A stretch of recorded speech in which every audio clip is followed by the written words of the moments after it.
नमः श्रीवर्धमानाय निर्धूतकलिलात्मने शालोकानां त्रिलोकानां यद्विद्यादर्पणाय ते।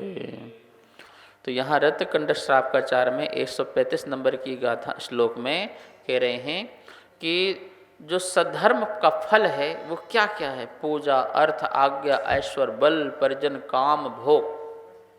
और काम भोग के बारे में बता रहा था मैं आपको कि समय सार में कहा है कि हमने एकत्व विभक्त जो आत्मा है उस एकत्व विभक्त आत्मा को आज तक सुना नहीं, उससे परिचय नहीं हुए और उसका हमने क्या नहीं किया, अनुभव नहीं किया। सुना है क्या? बोलो। सुना होता तो अनादिकाल अभी तक नहीं बीतते होते। चलो हम ये मान सकते हैं कि दो चार भाव पीछे सुन के आ गए हों तो थोड़ा बहुत यहाँ शांति से बैठे हैं अभी अपन, लेकिन यदि अनादि से सुना होता तो यहाँ क्यों बैठते हैं? अभी तक कहाँ से कहाँ। देखो भैया, एक बार सुनने के बाद भी असंख्यात भाव लग जाते हैं, ये ध्यान रखना। कितने भाव? तनु कितने भाव लग जाएंगे? एक बार भी सच्चा धर्म सुनने के बाद भी, उसको एक्सेप्ट करने के बाद भी, सच्चे धर्म के एक अंश को भी एक्सेप्ट करने के बाद भी असंख्यात भाव लग जाते हैं। अब मैं तुम्हें क्या बताऊं, पूरा धर्म स्वीकार करने के बाद भी असंख्यात भाव लग सकते हैं। और बड़ी बात सुन लो, जब कोई व्यक्ति कहता है कि कुंद कुंद आगे चल के तीर्थंकर बनेंगे, सामंतवत तीर्थंकर बनेंगे, ऐसे कहीं कोई प्रसंग पढ़ने को मिला है, तो मैंने बोला भैया तो हो गया काम गड़बड़। क्यों? असंख्यात बहुत संसार में बिताएंगे वो। काल ही बीच में इतना है। यदि तुम कहते हो वो 16 बनेंगे, 17 बनेंगे, 18वें नंबर के तीर्थंकर बनेंगे, ऐसा कहीं लिखा है एक दो जगह, समंत भट्ट के भी कहीं श्लोक आ गया, कहीं कुंद कुंद का आ गया कि वो इस नंबर के तीर्थंकर बनेंगे आगामी काल में, इसमें उसमें। मैंने बने तो उन्हें कितने भाव लगेंगे सोचो तुम। है हंसी खेल थोड़ी है भाई। एक कोड़ा कोड़ी सागर चौथा काल भी बिताना हंसी खेल थोड़ी है। उसमें संख्यात बार तो देव से मनुष्य बन जाना पड़ेगा। यदि देव मनुष्य भी लगा लो मान लो तो उसमें असंख्यात भाव लग जाएंगे और बीच में एक दो बार त्रेंच तो बननी पड़ेगा है, एक दो बार तो जाना ही पड़ेगा वहाँ भी। फिर हो सकता है बीच में घोटाला हो जाए तो फिर नरक भी जाना पड़ जाए। घोटाला तो हो ही जाता है वो तो। अब बीच में एक आध बार घोटाला हो जाता है तो हो गया, मनुष्य देव आया, मनुष्य फिर बिगड़ गया वो मामला बिगड़ गया तो दो चार बार नरक ही होके आ गया वो तो मामला सही नहीं है, ध्यान रखना। इसको हंसी खेल नहीं समझना। ये सारा चीज बड़ा रिसर्च का विषय है कि एक भील की पर्याय में वो अहिंसा व्रत लेता है और फिर पूर्ण अहिंसा व्रत ले लेता है वो लास्ट में समाधि के काल में अंतिम में कि अब मैं पूरा ही मांस का त्याग करता हूँ, पूरा ही मांस मदिरा का त्याग करता हूँ, और त्याग करके वो सम्यक मरण कर लेता है, देव पर्याय को प्राप्त हो जाता है। लेकिन वहाँ से महावीर तक की यात्रा में असंख्यात भाव बीत गए। कितने भाव बीत गए? एक दो भाव नहीं। तो तुम अपने आप को होशियार मत समझ लियो, हम तो पानी छान के पी रहे, हमारा तो कल्याण हो गया, हम तो अहिंसा व्रती हो गए, हमारा कल्याण हो गया। इससे कुछ नहीं होने वाला। बीच में भटकाव बहुत है। करोड़ों सोचते हैं, लाखों चलते हैं, 4 पहुंचते हैं। क्या? करोड़ों इस मार्ग के लिए करोड़ों सोचते हैं, ऐसा नहीं सोचते नहीं है, करोड़ों सोचते हैं। एक अजय ने वो भी सोचता है अरे ये बहुत अच्छे था, ये धर्म बहुत अच्छा है। सोचते बहुत है ना, सोचते बहुत हैं।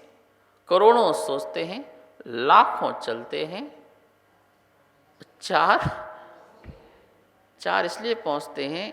करोड़ों सोचेंगे तो हमें तो 108 की 608 की संख्या भी तो चाहिए ना। कितनी संख्या चाहिए? 6 महीने 8 समय में 608 जीव। आप सोचो, आप चिंतन करो कि 6 महीने 8 समय में सिर्फ 608 जीव की ही योग्यता का परिपाक होता है। 608 जीव ही मोक्ष जा पाते हैं। ये तीर्थंकर बैठे बैठे कर क्या रहे हैं समूह शरण में? जिनके समूह शरण में लाखों लाखों लोग बैठे हुए हैं, और वो 608 भी जीव नहीं निकाल पाते 6 महीने 8 समय में। कितने जीव नहीं निकाल पाते कि 608 को से ज़्यादा संख्या बढ़ा दूं मैं, भाई इस बार 609 कर दूं, 610 कर दूं, हमें तो एक महीने में 608 कर दो, एक महीने में कर दो, कोई दिक्कत नहीं, बस 6 महीने 8 समय का टाइम पीरियड है, चाहे एक समय में कर दो, चाहे एक महीने में कर दो, या 6 महीने 8 समय के अंतिम समय में कर दो, पर जाना कितने हैं? तो सारे तीर्थंकर विदेश क्षेत्र के 20 तीर्थंकर विद्यमान हैं। कितने तीर्थंकर विद्यमान हैं बोलो? 20 तीर्थंकर तो बिल्कुल परमानेंट है ना, है कि नहीं? वो 140 और हो जाए तो बात अलग है, विदेश क्षेत्र संबंधी 160 होते हैं ना, तो उसमें तो 20 तो, और 140 तो कभी कभी होते ही रहते हैं वहाँ पे, तो कभी वो कुछ नगरी में कोई नगरी में हो गया, अचानक आ गए तो कोई प्रॉब्लम नहीं है उनको, कोई दिक्कत नहीं है। और 5 व्रत 5 रात में एक साथ हो जाए तो 170 तीर्थंकर हो जाएं। मैं कह रहा हूँ एक काल में एक समय में 170 तीर्थंकर हो सकते नहीं हो सकते? हो सकते हैं, होते हैं, कभी कभी अजतनाथ भगवान के काल में हुए थे। कौन से काल में? 170 तीर्थंकर एक ही काल में हुए थे। और ये 170 तीर्थंकर ने भी दिव्य ध्वनि दी होगी, धर्म का परिवर्तन किया होगा, ये सब मिलकर भी 608 से आगे नहीं बढ़ा पाए होंगे। क्या नहीं बढ़ा पाए होंगे? 6 महीने 8 समय में 608 जीव की संख्या से आगे नहीं बढ़ा पाए होंगे, क्योंकि पहुंचना तो 4 ही है ना। सोचेंगे तो करोड़ों, पालेंगे तो करोड़ों, चलेंगे लाखों, और पहुंचेंगे, अब 4 हम शास्त्रीय भाषा में 608 कहते हैं, ठीक है ना। तो ये बातें हैं। तो आप सोचो कि इतना सरल नहीं है, इतना सुगम नहीं जितना अपन समझ रहे हैं। अभी भी अपन के चतुर्गति में कितने भ्रमण करके आ जाएंगे। तीर्थंकर के साक्षात घर में पैदा होकर के और निगोद की यात्रा करके जीव आ जाए, ये अच्छी बात है क्या? अनंत भाव निगोद के, जन्म मरण करके आ गए वहां पर वो। और फिर 2 इंद्रिय 3 इंद्रिय 4 इंद्रिय 5 इंद्रिय सब बना वो। कितने बार सूकरी, कितने बार गधा, कितने बार बंदर, कितने बार क्या क्या बना, पढ़ो ना, पढ़ लेना महावीर पुराण, महावीर की कथा। क्या क्या दशा है, क्या क्या हालत है। इसलिए कितना संभल के रहना है और कितना पुरुषार्थ करना है, कितना काम है, बहुत ज़्यादा। ठीक है ना। और घबराना भी मत। मैं तो घबराया नहीं है, और ऐसा भी हो सकता है कि एक चुटकी में भी काम हो जाए, घबराने की जरूरत भी नहीं है। हो सकता है तुम्हारे एक फूल एक पुष्प भाव से चढ़ाने से, हो सकता है तुम्हारे एक बार भाव से नमस्कार करने से, और हो सकता है तुम्हारे एक बार का दान देने से, और हो सकता है एक बार की भगवान की जिनेन्द्र भगवान की पूजा करने से इतना भी फल हो सकता है कि यहाँ से कहे मनुष्य से आए, मनुष्य के बने देव, देव से आए मनुष्य, मुनि बने मोक्ष। दूजे भाव में मैना सुंदरी कहाँ चली गई? उसी भाव से तो श्रीपाल, और पूजा रचाई भगवान की, सिद्धचक भगवान की, तो उसका फल क्या निकला कि दूसरे भाव में क्या हुआ? तो देखो ये बातें हैं। हम पूजा की जब हम बात करेंगे, हम किसी चीज़ की तारीफ करना चाहेंगे तो हम तो यही बताएंगे 2-3 भाव में काम हो रहा है, तुम्हारा काम करो। जब हमें पूजा का महत्व बताना पड़ेगा तो हम ये बताएंगे बेटा देख, एक मेंढक भी एक पंखुड़ी लिया गया और काम कर गया, तू कहाँ पड़ा हुआ है। जहाँ उपास की महिमा बताएंगे तो हम बोलेंगे देख 3 उपास किए, उसने मोक्ष प्राप्त कर लिया। जब हम छत्र की, चम्र की, सबकी महिमा बताएंगे तो ऐसे व्यक्ति का एग्जाम्पल लेके आएंगे जिसने चढ़ाया और चला गया, तो उसको आदर्श मत मान लियो। क्योंकि उसके एक ही भाव बताया गया है। कौन सा होता है? लास्ट वाला बता दिया, देखो उसने पूजा का फल चढ़ाया और आगे चल क्या हो गया, बीच के भाव नहीं बताए या पीछे के भाव नहीं बताए, वहां से स्टार्ट हुआ ये समझो बस है। एक फूल चढ़ाने का फल तीर्थंकर बनने का फल है। अच्छा, असंख्यात भाव में चढ़ाए होंगे तुमने, पहले कहीं स्टार्ट किया होगा एक बार, तो उसका फल दिखाया कि देखो तीर्थंकर बना। वो क्या बना? एक कौए के मांस के त्याग से महावीर बन गए। बोलो अब, एक कौए के मांस के त्याग मात्र से भील भगवान बन गया, महावीर बन गए। तो हमारा प्रसंग हमने उसकी एक महिमा बताई है कि अहिंसा का पालन करने से, एक छोटे से अहिंसा का पालन करने से एक तीर्थंकर बन सकते, महावीर बन सकते। ये हमारा कथन है। बीच के हमने असंख्यात भाव खा गए। हम क्या कर गए? खा गए, ध्यान रखना। पर महिमा तो हमने, अथवा हम ये भी बता सकते हैं कि दो भाव बाद मोक्ष हो गए एक भगवान के विधान से, तो हमने पीछे के असंख्यात भाव खा गए। कि यहाँ तक पहुँचने में, ये भाव लाने में उसको कितने भाव लगे होंगे, उसकी भी बात तो कर ली जाए ना। यदि मैना सुंदरी ने आज बचपन से ही इतने जिन शासन की कट्टर भक्त रही और ये कहती रही कि मैं अपने कर्म का खाती हूँ और भगवान की भक्ति से सब ठीक हो जाएगा, ऐसी दृढ़ श्रद्धा रही, और उसने ऐसा कार्य किया और उसके दूसरे भाव का फल मिल गया, तो उसका एक भाव का नहीं है काम ये तैयारी भी उसकी असंख्यात भवों की तैयारियां थीं। जब इसके कारण से पूजा का फल दिखाया कि देखो तुम भी पूजा करो, तुम्हारा मोक्ष, तो कल से तुम बैठ जाओ, भगवान हमने तो पूजा कर ली, अब तो हमारा दूसरे भाव में क्या है, निश्चित। ठीक है, अच्छी बात है, तैयारियां, ये आपकी भी आगे की तैयारियां हैं। तो जब चीज़ की महिमा बताएगी तो महिमा ही समझना, उसको सुप्रीम जजमेंट मत समझ लेना,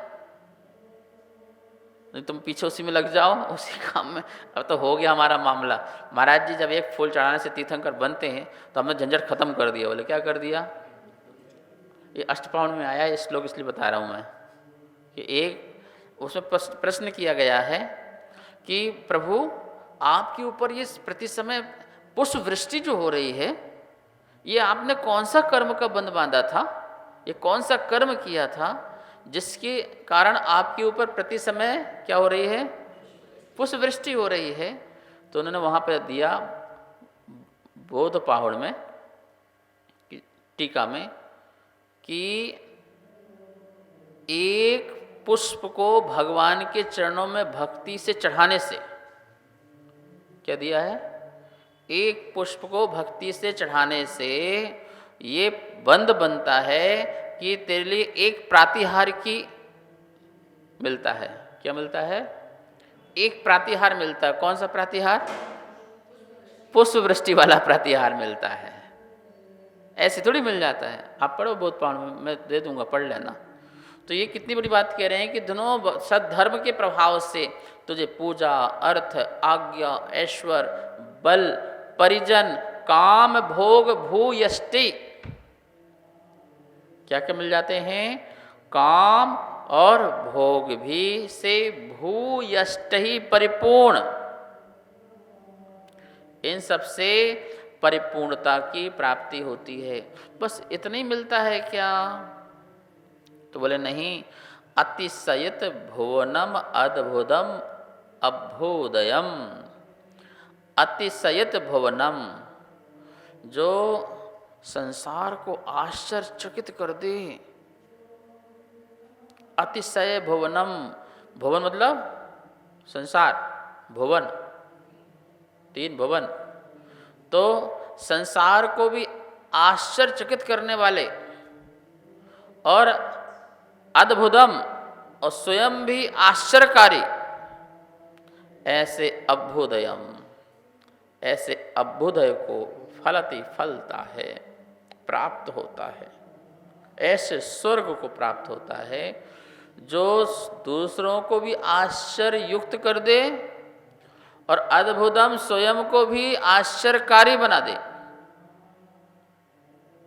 अरे आप भी आश्चर्यकारी बनोगे नहीं बनोगे?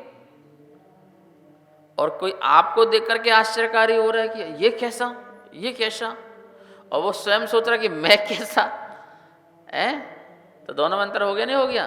बोले दोनों को ही, पर को भी और स्वयं को भी आश्चर्यचकित कर दे ऐसे अभ्युदयम। कोई बोले तुमसे कि स्वर्ग का क्या सुख है, तो बोले तुम्हें भी आश्चर्य में डाल दे और मुझे भी आश्चर्य में डाल दे, इसका नाम सुख है वहां पे बस। तुम भी चकरा जाओ और हम भी चकरा जाए। कैसे चकरा जाओ? मतलब ऐसा आकृतिम मंदिर तुम्हें यहां रख दिया जाए वर्तमान में, मान लो जैसे वहां का बना हुआ है, स्वर्ग के विमान का जैसे आकृतिम चित्तालय है, आज इस पृथ्वी लोक में रख दो तो सारे दुनिया बड़े आश्चर्यचकित हो जाएगी। जैसे जब कभी तुम अक्षरधाम जाओ या अपने जैन मंदिर का दिलवाड़ा मंदिर जाओ, रणकपुर मंदिर जाओ, तो इन मंदिर को देख करके अपन आश्चर्यचकित हो जाते हैं, क्या कभी ऐसे कारीगर भी हुए होंगे? क्या ऐसा पाषाण भी हुआ होगा? क्या ऐसी अद्भुत रचना भी हो सकती है? ये तो मैं पहली बार देख करके आश्चर्यचकित हो रहा हूँ और कल्पना में हूँ कि कभी किसने बनाया होगा। ये क्या ऐसा आश्चर्य! तो सुनो, वो अकृत्रिम चित्तालय को देख के सारा 3 लोग आश्चर्य में हो जाए, और मैं जब स्वयं देव बन जाऊं तो मैं भी आश्चर्य में हो जाऊं। वहां की एक एक चीज को देख करके मैं आश्चर्यचकित हो रहा हूं, उसका नाम क्या है? अभ्युदयम। क्या है? तो बोलो कहाँ जाना तुम्हें?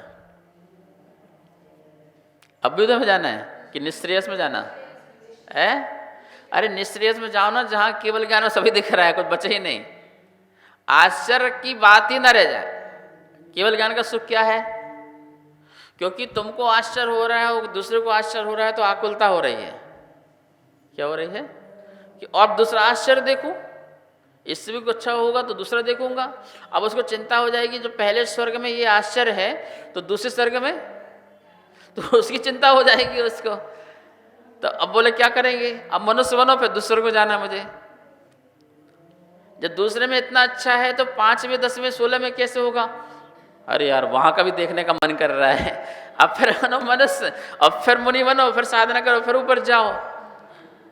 तो ये आश्चर्य तो आकुलता देने वाले हैं ना। और केवल ज्ञान में जब सब झलका तो सारे आश्चर्य ही खत्म हो गए, परम सुख मिल गया। क्या मिल गया? परम सुख मिल गया, कोई आश्चर्य नहीं। तो बोले ठीक है, आपको हमने पहले बता दिया है कि आपको वो वाला सुख मिलेगा, तो अच्छी साधना करो और थोड़ा सा विकल्प कर लिया उसमें, तो क्या मिलेगा फिर? अभ्युदय वाला सुख मिलेगा। पर सुख जरूर मिलेगा, चिंता मत करो। या तो हमें तुम्हें इंद्रिय सुख दिलाएंगे पूरा, या फिर अतीन्द्रिय सुख दिलाएंगे पूरा। दोनों सुख दिला सकते हैं, हमारे पास सद्धर्म होना चाहिए बस। क्या होना चाहिए? कंडीशन क्या होना चाहिए? सद्धर्म आत्मा होना चाहिए। हम सारे सुख देने को तैयार हैं, संसार के समस्त सुख देने को तैयार हैं, और संसार से भी ज़्यादा परम उत्कृष्ट सुख को भी देने तैयार हैं। आप तैयार रहो बस, कंडीशन अप्लाई, सद्धर्म। क्या? आचार्य विद्यानंद महाराज जी आशीर्वाद देते थे, सद्धर्म। उनने इसका शॉर्ट बना रखा था, सत। क्या बना था? जैसे नमोस्तु करोगे, सत सत सत। ये मैंने कहा सत राम करते रहते हो। मैंने कहा ये सत क्या करते रहते हो, उसको मारना है उसको क्या तुम्हें? जो सत सत करते रहते हो वो तुम समझते नहीं हो। मैंने वो शॉर्ट बना रखा, सत। इतना बड़ा कौन बोलेगा? सत धर्म वृद्धि रस्तु, बोलो। सत धर्म वृद्धि रस्तु, तो तू का ता, लास्ट का ता, और सद्धर्म का सा, और दोनों मिलाओ क्या हो गया? सत सत सत सत सत। बोले मेरा कोई आशीर्वाद नहीं है, जो तुम धर्म कर रहे हो उसी धर्म में तुम्हारी वृद्धि हो। बोले मैं अपना पुण्य नहीं दूंगा तुम्हें, मैं अपना कोई पुण्य नहीं दे सकता, मैं नहीं दूंगा। क्यों दूंगा? मैं साधना कर रहा हूं, मैं अपने लिए कमा रहा हूं ना। तो सद्धर्म वृद्धि, जो सद्धर्म तुम पालन कर रहे हो उसी में क्या हो? इसका मतलब तुम ही पुरुषार्थ करो बेटा, तुम ही कमाओ, तुम ही बढ़ो, हमारा कुछ भी लेन देन नहीं है। तो बोले सत सत सत, ठीक है ना। तो हम सब भी सत्य में रहें, सत्ता में रहें, अस्तित्व में रहें। और भी कुछ बात होगी आगे चर्चा करेंगे, समय हो चुका है। आइए माँ जिनवाणी की स्तुति करते हैं। जा वाणी के ज्ञान से सुजे लोकालो, सो वाणी मस्तक धरूं सदा देत हो धो। हे जनवाणी भारती तो हे जपो दिन रैन, जो तेरी शरणा धरे सो पावे सुख चैन। सबको बहुत बहुत मंगल आशीर्वाद। कार्यक्रम पाठशाला के पुण्यार्जक थे श्री दिगंबर जैन मंदिर, लोधी कॉलोनी, दिल्ली।